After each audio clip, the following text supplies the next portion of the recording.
comrades and friends. Welcome to the program Global Weekly News, special number 150. This is Kolhapur gift.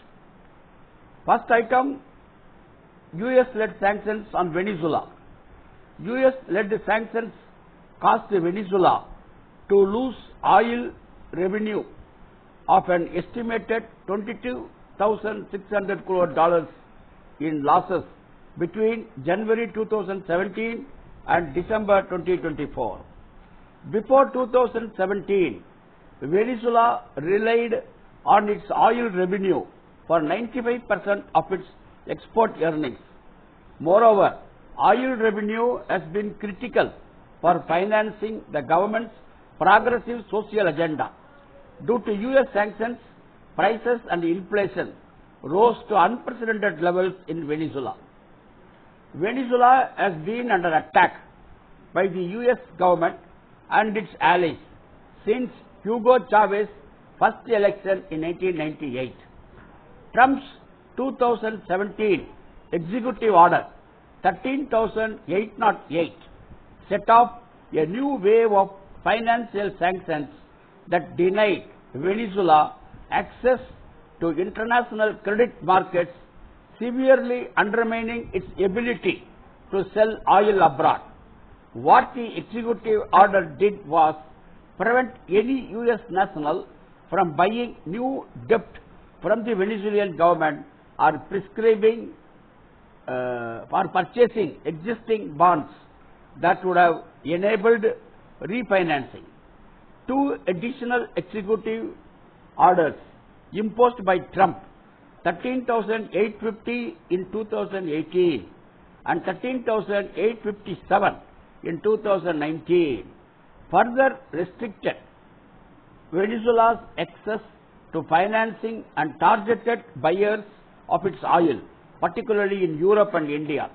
Trump took the Venezuelan economy by the throat and squeezed it as hard as he could. Food and medicine shortages increased.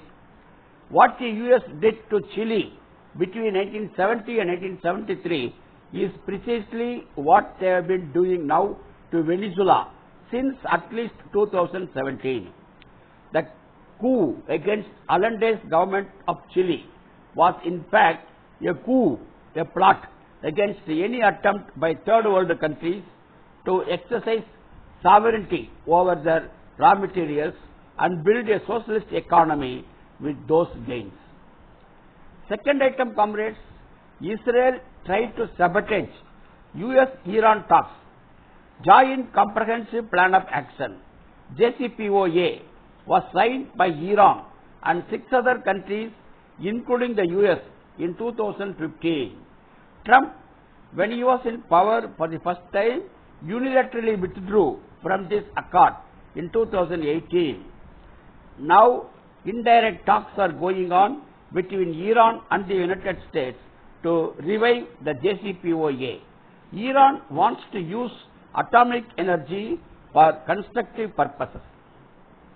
Iran's foreign minister claimed on 5th May that Israel is trying to sabotage the ongoing talks with the US by influencing US foreign policy, claiming that lethal support for Netanyahu's genocide in Gaza and waging war on behalf of Netanyahu in Yemen have achieved nothing for the Americans. Apart from wasting billions of dollars of US taxpayers' money, the foreign minister warned that any adventure against Iran would be much more costly. Netanyahu cheated the failed Joe Biden team into handing over an unprecedented $2,300 crore American taxpayers' dollars. That is a fraction of the cost of any mistake against Iran, the minister warned. Israeli Prime Minister Benjamin Netanyahu has repeatedly expressed his desire to bomb Iran, accusing it of developing nuclear weapons. Netanyahu is opposed to the ongoing talks between the US and Iran. In the wake of Yemen's strike on Israel, Netanyahu renewed his threats to attack Iran, accusing it of supporting Houthis of Yemen. Houthis have been targeting Israel in solidarity with the Palestinians in Gaza. Iran has denied any involvement in Yemen's responses to Israeli aggressions against Palestine. So far, these 3 rounds of indirect talks have been held between Iranian and US delegations. The 4th round of talks is expected to resume on 9th May. Comrades, the third item is the threat of war between India and Pakistan, though it has been now a ceasefire has been imposed by US. Anyhow, the ceasefire has come into effect from 10th May onwards. Now, we will see the happenings before. In a sudden attack on tourists in Pahalgam of Kashmir on 22nd April, Lashkar-e-Toiba terrorists killed 26 tourists. The threat of yet another war between India and Pakistan looms large following the military strikes carried out by the Indian armed forces inside Pakistan on 7th May and the heavy cross-border firing carried out by Pakistani forces in return. Pakistan has reported that at least 31 people have been killed by the Indian attacks, dubbed Operation Sindoor, and dozens of others have been injured as per the media reports.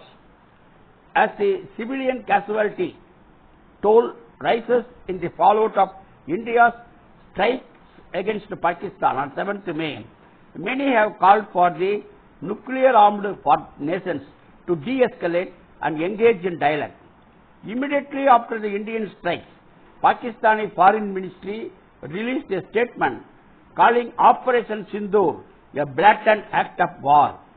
Pakistani Prime Minister Shahbaz Sharif convened Pakistan's National Security Committee on 7th May, which issued a similar condemnation of Indian attacks on civilians in the country. India has already asked all its states to organize mock drills for civilian safety in case of air strikes by Pakistan amidst growing cross-border firing from Pakistan.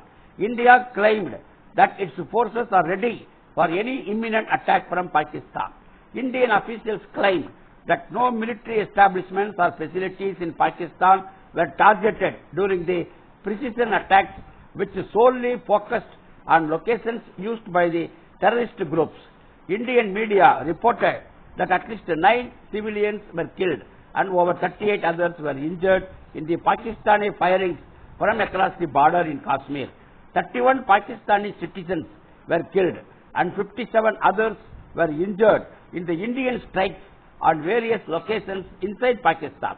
World leaders and international institutions like the United Nations have issued statements calling for peace and diplomacy.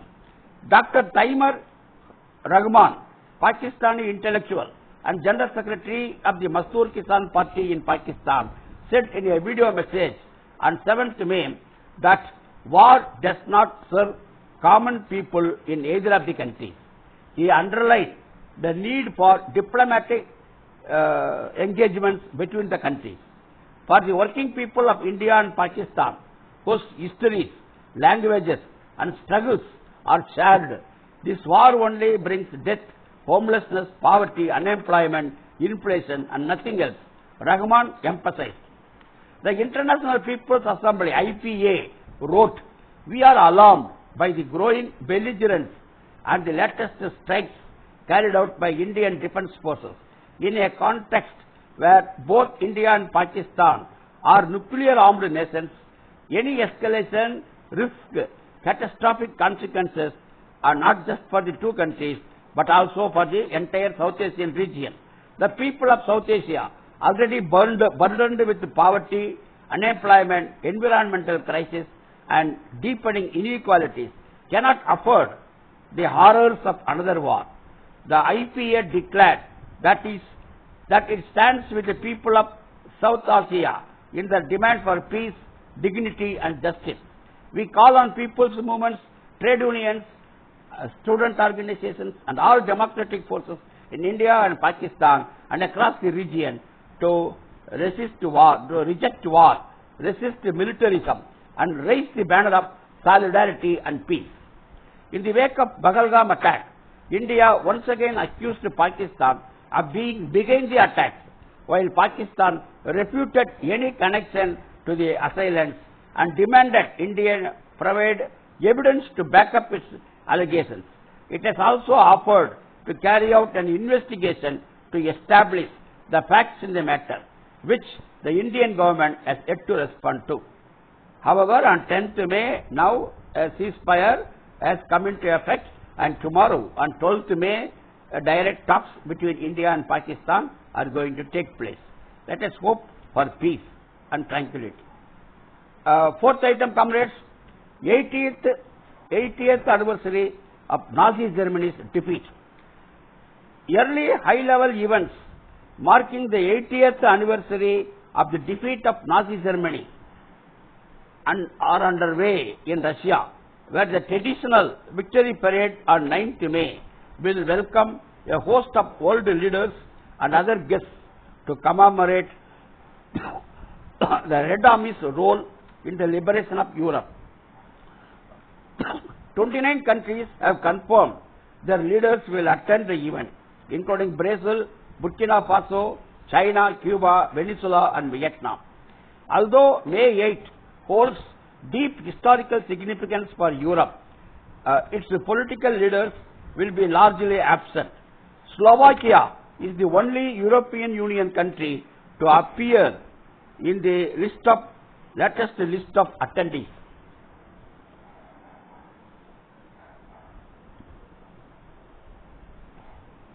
Historical revisionism campaign is led by European Union, aimed at minimizing and obscuring the Soviet Union's role in the liberation of Europe in World War II. Venezuelan President Nicolas Maduro stated simply, it was the Red Army that liberated Europe. Similarly, Chinese President Xi Jinping emphasized the importance of maintaining an accurate historical perspective on World War II and applying its lessons to the present, particularly when it comes to resisting Western domination. 80 years ago, the forces of justice around the world, including China and the Soviet Union, united in courageous battles against their common foes, common enemies, and defeated the overbearing fascist powers. Xi wrote in an article for the Russian Gazette. 80 years later, today, however, unilateralism, hegemonism, bullying, and coercive practices are severely undermining our world. Leader of the Communist Party of Russian Federation, Gennady Zyuganov, stated, the peoples of the world have not forgotten who in 1945 liberated them from Nazi enslavement and destruction. It is in the spirit of reclaiming the resistance that left and progressive groups across the region are organizing their own events. In Belgium, for example, activists have rallied around long-standing demands to re-establish May 8 as a public holiday. In former Yugoslav countries, actions will affirm the relevance of anti-fascism today, particularly in connection with solidarity for Palestine and mobilizations against Israel's genocide. All these events are not limited to remembrance only. They aim to resist efforts to rewrite history in service of the global North's current political agenda. Fifth item, comrades, US-Canada tensions. In Canada's federal elections on 28th April, the tensions with the Trump administration played a central role. Mark Carney and his Liberal Party won the largest share of seats, and their campaign capitalized on the widespread unpopularity of the US trade war against Canada, highlighting opposition to Trump's tariffs and the proposed annexation. Carney took over as party leader and Prime Minister after Justin Trudeau stepped down in early 2025. Newly elected Canadian Prime Minister Mark Carney told US President Trump during a visit to the US on May 6, Canada is not for sale. Trump replied, never say never. So, in recent months, tensions have been growing between the neighboring nations as Trump has made repeated calls for Canada to become the 51st state of the US and used aggressive rhetoric against the top US ally. Before the meeting between the two leaders, Trump wrote in a post on Truth Social, why is America subsidizing Canada by 20,000 crore dollars a year, in addition to giving them free military protection and many other things? The US President continued, we don't need their cars, we don't need their energy, we don't need their lumber, we don't need anything they have other than their friendship, which hopefully we will always maintain. Today, on the other hand, they need everything from us. During the meeting, the two leaders reportedly touched on the US-Mexico-Canada agreement, which replaced the North American Free Trade Agreement and went into effect on 1st July of 2020. Trump said that this is a good deal for everybody. That is, US-Mexico-Canada deal is a good deal for everybody. Mark Carney said that some aspects of the agreement are going to have to change. Several of Canada's major exports to the US were directly targeted in the tariffs, many of which remain despite Trump's 90-day suspensions on many of them. Canada is the largest supplier of US energy imports, including crude oil, natural gas, and electricity, and the number one destination for US exports, totaling $34,900 crore. The two countries also share the world's longest land border of 8,800 kilometers. Sixth item, comrades, Israel's plans to seize entire Gaza Strip. The Israeli Security Cabinet unanimously approved on 5th May a plan to seize control of the entire Gaza Strip and maintain its presence there through an expanded military operation. Israel will move forward with a new military operation in the war-torn enclave if no deal reaching the release of Israeli captives is reached with Hamas by the end of US President Donald Trump's visit to the West Asia region next week. The plan has sparked a widespread criticism as it proposes a broader agenda of collective punishment against the civilian population in Gaza and permanent occupation of the besieged strip by Israel. Israel revealed its intention to control the distribution of humanitarian aid within the besieged enclave within Gaza with the assistance of private US military contractors. Israel is trying to make control over aid distribution in the Gaza Strip a condition for lifting the blockade, which has been imposed since early March. The 2-month total blockade has resulted in a famine in which at least 57 Palestinians were starved to death. That is, they died due to starvation. Meanwhile, the United Nations International Children's Emergency Fund, UNICEF, reported that over 9,000 children in Gaza were admitted for treatment for acute malnutrition so far this year. Commenting on Israel's plans to intensify the aggression and the systematic starvation in the Gaza Strip, member of Hamas Politburo, Bassem Naim, told on 6th May, there is no sense in engaging in talks or considering new ceasefire proposals as long as the hunger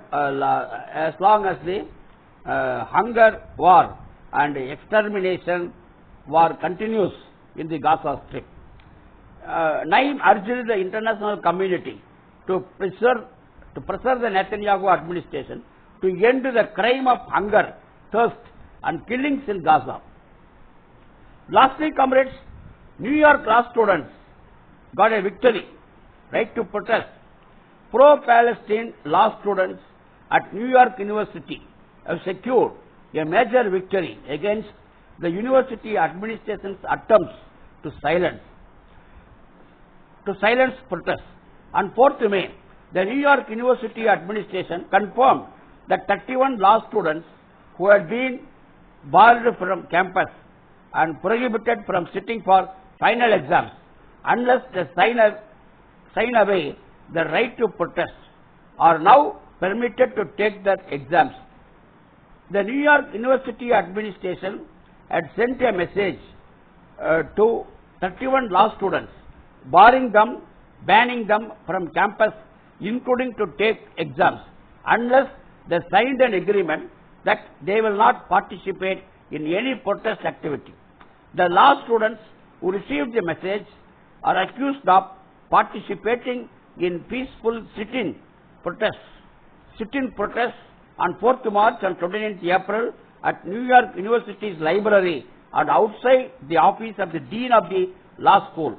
Not a single one of the students who has been threatened has signed on to these coercive agreements.